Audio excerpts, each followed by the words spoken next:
మీ పరితాపపు కాలంలో, మీ అవసరాల కాలంలో మీరు ప్రార్థిస్తారు. అదేవిధంగా మీరు సంతోషంగా ఉండే కాలంలోనూ, సమృద్ధిగా ఉండే కాలంలోనూ ప్రార్థించేలా అయితే ఎంత బాగు. ఎందుకంటే ప్రార్థన అంటే చైతన్యమయమైన ఆకాశంలో మీ ఆత్మ వికాసం కాక ఇంకేమి.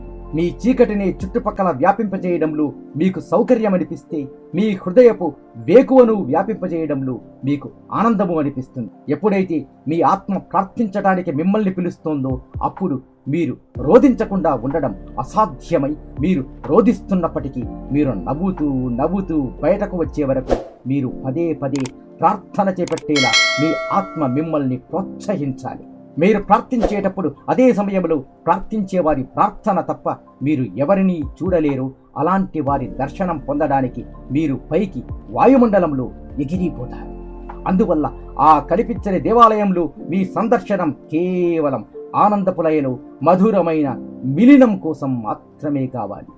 ఎందుకంటే ఆ కనిపించని దేవాలయంలో మీ ప్రవేశం మరో ఉద్దేశ్యం లేకుండా కేవలం ప్రార్థించడమే అయితే మీకు ఏమీ దొరకదు. కేవలం వినమ్రులు కావాలని మీరు ప్రవేశిస్తే మీకు ఏదీ దొరకదు.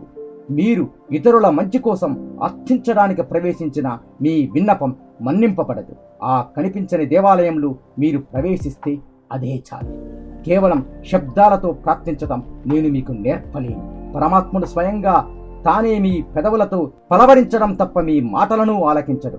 ఈ సాగరాలు, ఈ అరణ్యాలు, ఈ పర్వతాలు చేసే ప్రార్థనను నేను మీకు నేర్పలేను. అయితే ఈ పర్వతాల నుంచి, అరణ్యాల నుంచి, సాగరాల నుంచి జనించిన మీరు మీ హృదయంలో మాత్రమే వాటి ప్రార్థన గుర్తించగలరు. చీకటి నిశ్శబ్దంలో మీరు మనస్సు పెట్టి వింటే మాత్రం అవి మౌనంగా ఈ విధంగా అనటం మీరు ఆలకిస్తారు. ఓ పరమాత్మ, నీవే మా రెక్కలలో ఆత్మయే ఉంటావు. నీ ఇచ్ఛ మాలో ఇచ్ఛను రూపొందిస్తుంది. నీ కామని మాలో కామనను రూపొందిస్తుంది. నీ ప్రేరణలోనే మా రాత్రిళ్లను మా పగళ్ళుగా మారుస్తావు. ఈ పగలు, ఈ రాత్రి, ఈ రెండు నీవే. నిన్ను ఏమీ కోరలేవు. ఎందుకంటే మా అవసరాలను అవి మాలో జనించడానికి ముందే నువ్వు గ్రహిస్తావు. నీవే మా ఆవశ్యకత. స్వయంగా నిన్నే నీవు మాకు అత్యధికంగా ఇచ్చుకోవటంలోనే నువ్వు మాకు సమస్తాన్ని ఇచ్చినట్టవుతుంది. చీకటి నిశ్శబ్దంలో మీరు మనస్సు పెట్టి వింటే మాత్రం అవి మౌనంగా ఈ విధంగా అనటం మీరు ఆలకిస్తారు. ఓ పరమాత్మ, నీవే మా రెక్కలలో ఆత్మవై ఉంటావు. నీ ఇచ్ఛ మాలో ఇచ్ఛను రూపొందిస్తుంది. నీ కామనే మాలో కామనను రూపొందిస్తుంది.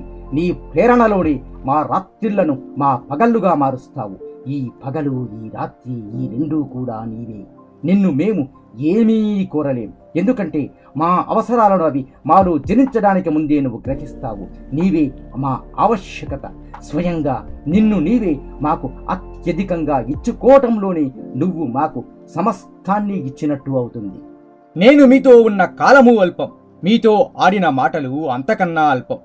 గాలిలా నేను తొందరపడడమూ లేదు. అయినా నేను వెళ్ళాల్సిందే. నేను అన్నది సత్యమే అయితే ఆ సత్యం స్పష్టమైన స్వరంతో మీ ఆలోచనలకు మరీ దగ్గరి శబ్దాలతో ప్రకటమవుతోంది.